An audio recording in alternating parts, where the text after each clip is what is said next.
Let's talk about PMS and PMDDD. और आखिर ये पीएमएस और पीएमडीडीडी क्या है जिसकी वजह से आज के टाइम पे बहुत सारी ऐसी वुमेन्स हैं जो इस हार्मोनल लेवल्स के डिस्टर्ब होने से बहुत अपनी लाइफ को खराब कर चुके हुए हैं। और यहाँ तक कि ये कंडीशंस आ जाती है वुमेन्स की कि सुसाइड तक करने की भी नौबत आ जाती है। और ऐसे कौन से हार्मोन्स हैं जो इतने डिस्टर्ब हो जाते हैं बॉडी में और आखिर होते क्यों है? सबसे पहले तो पीएमएस प्री मैंस्ट्रुअल सिंड्रोम और पीएमडीडीडी प्री मैंस्ट्रुअल डिसऑर्फिक डिसऑर्डर। इन दोनों कंडीशंस में आज के टाइम पे क्या हो रहा है कि ये काफी कंडीशंस को सिवियरिटी में लेकर जा रहे हैं हम लोग। प्री मैंस्ट्रुअल सिंड्रोम क्या है कि पीरियड्स आने से पहले के जो बॉडी के हार्मोन्स चेंजेस होते हैं उन हार्मोनल लेवल के चेंजेस होने से बॉडी में बहुत सारे ऐसे सिम्टम्स अपीयर हो रहे हैं जिसकी वजह से उनकी डेली की लाइफ काफी ज्यादा खराब हो रही है। पीएमएस और पीएमडीडीडी को कैसे डिफरेंशिएट करेंगे? सबसे पहले तो हमें पीएमएस और पीएमडीडीडी के सिम्टम्स पता होने चाहिए कि इसको कैसे डिफरेंशिएट करेंगे। और अगर इन प्रॉब्लम से आप बाहर निकलना चाहते हो और ऐसे कौन से इजी वे आउट है जिससे हम नेचुरल वे से अपनी बॉडी के हार्मोनल लेवल्स को क्योर कर सकते हैं, उस चीज को जानने के लिए वीडियो को लास्ट तक जरूर देखें। अगर अभी तक आपने चैनल को सब्सक्राइब नहीं किया तो चैनल को सब्सक्राइब करें, जो कि आपके लिए ये बहुत चीजें इंफॉर्मेटिव होने जा रही है।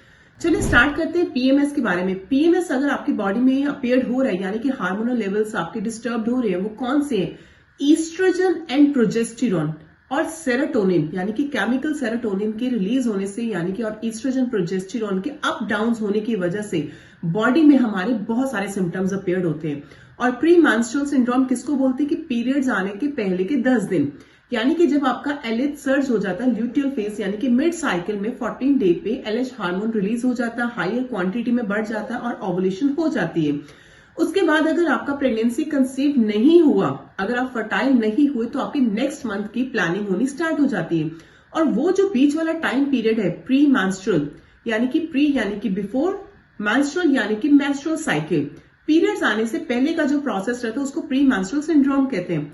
इसमें बहुत सारे पेशेंट्स को हैवी ब्लॉटिंग रहती है, पेट में अफारा सा बढ़ना शुरू हो जाता है, हार्मोनल चेंजेस रहते हैं, मूड स्विंग्स होते हैं, चिड़चिड़ापन सा आता है, गुस्सा आना शुरू हो जाता है, पानी की लेके चले वाटर रिटेंशन होने शुरू हो जाती है, ब्रेस्ट में टेंडरनेस आनी शुरू हो जाती है। और यहाँ तक कि बहुत सारे ऐसे कपल्स जब हमारे पास आते हैं पेशेंट्स तो वो बोलते हैं कि मेरी वाइफ के बहुत सारे मूड स्विंग्स हो रहे हैं और पीरियड्स आने से पहले ऐसी कंडीशंस हो जाती है, इतने घर में झगड़े होते हैं, घर में हमारे इतना माहौल खराब हो जाता है, हमें डर लगता है कि कहीं हमारा रिलेशंस ना खराब हो जाए। ये चीजें मजाक में नहीं है, ये चीजें सीरियसली ऐसा होता है बॉडी में। और प्री मेंस्ट्रुअल सिंड्रोम में जो बॉडी के सिम्टम्स होते हैं हार्मोनल लेवल के डिस्टर्ब होने से, इसको हम नेचुरल वे से क्योर कर सकते हैं। बहुत इजी वे है। ये जो हार्मोनल सिंड्रोम है यानी कि प्री मेंस्ट्रुअल सिंड्रोम, इसका कोई भी टेस्ट नहीं है, कोई भी ऐसा डायग्नोज नहीं होता ऐसे कि आप ब्लड टेस्ट करवा लो या अल्ट्रासाउंड करवा लो जिससे आपको पता चल जाए। ये नॉर्मली पता कैसे चलता है? आपके घर के कैलेंडर से पता चल जाएगा कि आपका मंथली साइकिल आने वाला है, उसके जो पहले के 10 दिन है या 12 दिन है, दैट मीन्स आपकी बॉडी में सिम्टम्स अपीयर होने शुरू हो जाते हैं। उन चीजों को बैलेंस करने के लिए आप अपनी डाइट में, लाइफ में, अपना लाइफस्टाइल में अपनी डाइट और एक्सरसाइज को इंप्रूव करें। जो आज के टाइम पे आज का स्केड्यूल जो हो चुका हुआ है, हम इन सब चीजों से दूर हो चुके हुए हैं, अपने वर्किंग टाइम में इतना बिजी हो गए हैं, हमें अपने लिए टाइम निकाल नहीं पा रहे, तो जिसकी वजह से हमारी बॉडी का सिस्टम सारा डिस्टर्ब होता जा रहा है। लाइफस्टाइल की अगर बात करें तो डाइट में आप कोशिश करें कि बिफोर साइकिल आप अपनी डाइट में जो मील्स है उसको फ्रीक्वेंटली लेना स्टार्ट करें। और फ्रीक्वेंटली यानी कि स्मॉल मील्स आफ्टर 2.5 आवर्ली आपको कुछ ना कुछ अपनी बॉडी के लिए इंटेक करना है।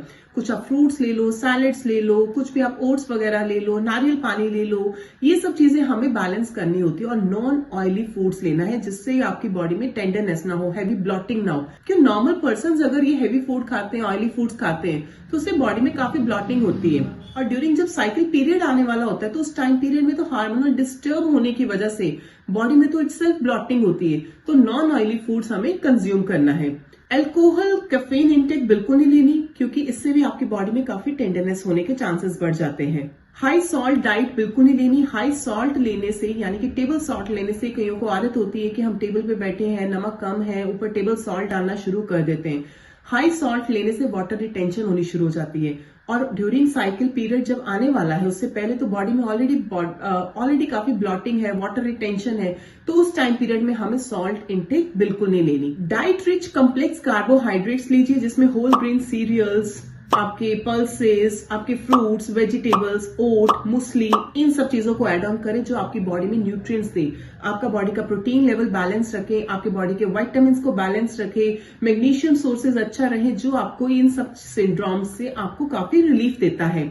और रॉ आप ड्राई फ्रूट्स भी ले सकते हैं, उनको नॉन सॉल्टेड होने चाहिए, जैसे आलमंड्स ले रहे हो, कैश्यूज ले रहे हो, नट्स ले रहे हो, नॉन सॉल्टेड होने चाहिए, ये भी आपकी बॉडी में काफी हेल्प करते हैं। और पीएमएस यानी कि प्री मेंस्ट्रुअल सिंड्रोम के जो ट्रीटमेंट रहता है वो हर एक कंडीशन उसके बेसिस के अकॉर्डिंग ही आपका ट्रीटमेंट प्लान होता है, क्योंकि आपकी जो कंडीशंस है वो किस लेवल पे जा चुकी हुई है। डाइट लाइफस्टाइल तो मैंने आपको बता दिया कि अगर आप अपनी इन सिंड्रोम्स को नेचुरल वे से रिकवर करना चाहते हो तो इन सब चीजों को नेचुरल वे से फॉलो करो। ये हो गया हमारा डाइट।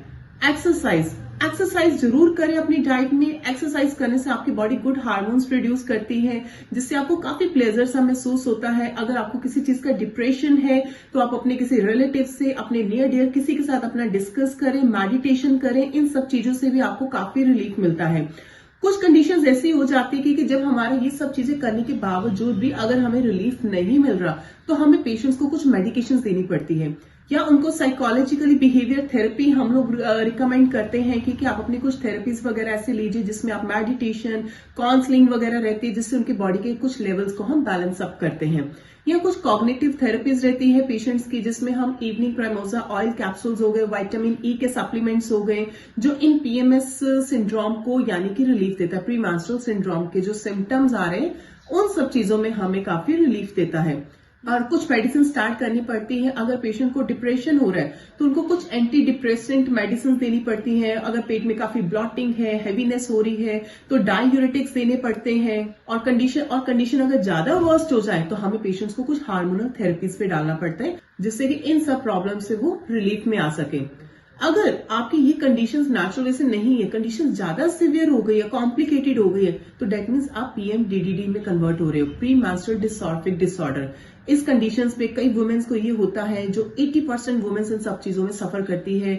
बहुत चिड़चिड़ापन आना शुरू हो जाता है, गुस्सा आना शुरू हो जाता है, मैं जी क्यों रही हूँ, मेरी लाइफ में कोई वैल्यूज नहीं है, मुझे कोई इंपॉर्टेंस नहीं दे रहा, इस तरह के हार्मोनल चेंजेस आने शुरू हो जाते हैं। और ऐसी कंडीशंस में कई वुमेन सुसाइड तक कर लेती है। सो मेक श्योर अगर आपकी कंडीशंस इतनी कॉम्प्लिकेटेड हो गई तो आप अपने सीनियर डॉक्टर के साथ कंसल्ट जरूर करें, क्योंकि ये काफी सीवियर कंडीशन है। और बेसिकली ये जो प्रॉब्लम है आपके हार्मोनल लेवल के डिस्टर्ब होने की वजह से। सो इन सब चीजों को, स्पेशली वुमेन्स को मैं ये मैसेज देना चाहती हूँ कि अगर ये प्रॉब्लम्स, ये सिम्टम्स अगर आपको बॉडी में परसिस्ट हो रहे हैं तो इन सब चीजों को इग्नोर मत करो। अपने किसी सीनियर डॉक्टर, गायनिक से जरूर कंसल्ट करें और अपनी बॉडी का ट्रीटमेंट एज सुन एज अपना स्टार्ट करें। और हो सके तो लाइफ में अपनी डाइट और एक्सरसाइज को बैलेंस जरूर रखें, जो आज के टाइम पे हमारे लिए सबसे इंपॉर्टेंट है।